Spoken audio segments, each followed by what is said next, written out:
सदाभाऊ खोत यांना फार सिरियसली घ्यायची गरज नाही, सुषमा अंधारे.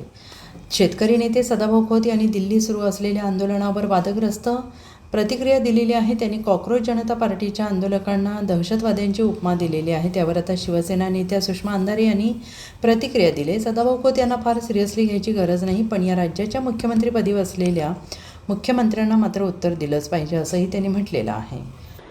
सदाभाऊ खोत सारख्या व्यक्तीला आपण अजिबात सिरियसली घेऊ नये.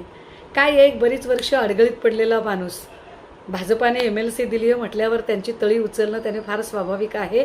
हा, पण आपण देवेंद्रजी या राज्याच्या मुख्यमंत्री पदावरच्या व्यक्तीला मात्र निश्चित सिरियस घेतलं पाहिजे. देवेंद्रजी म्हणाले की या आंदोलनाच्या निमित्ताने मला वाटलं त्यांच्यात थोडीफार संवेदनशीलता शिल्लक असेल, परंतु त्यांनी स्वीकारणे, नाकारणे वगैरे तद्द नेहमीच्या स्टाईलमध्ये अहंकाराने आणि दर्पोक्तीने काही उद्गार काढले. तेव्हा त्यांच्या लक्षात आणून दिलं पाहिजे की देवेंद्रजी, मुळात तुम्हाला महाराष्ट्राने स्वीकारलंय हा भ्रम आहे तुमचा. महाराष्ट्राने तुम्हाला काय पद्धतीने नाकारलेलं आहे हे एकदा जरा सगळ्या सोशल मीडियाच्या कमेंट वाचून बघा.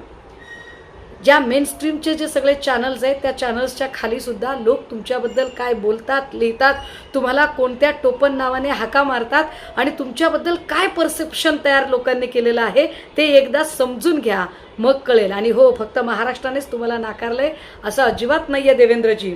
तुमच्या पक्षातल्याही अनेकांनी तुम्हाला मनोमन अजिबात स्वीकारलेलं नाही. मग ते विनोद तावडे असतील, चंद्रकांत पाटील असतील, किंवा पंकजा मुंडे असतील, किंवा आशिष शेलार असतील, किंवा तुमच्या प्रवक्त्यांमधले सुद्धा अनेक जण, तुम्हाला कुणीही स्वीकारलेलं नाही आहे.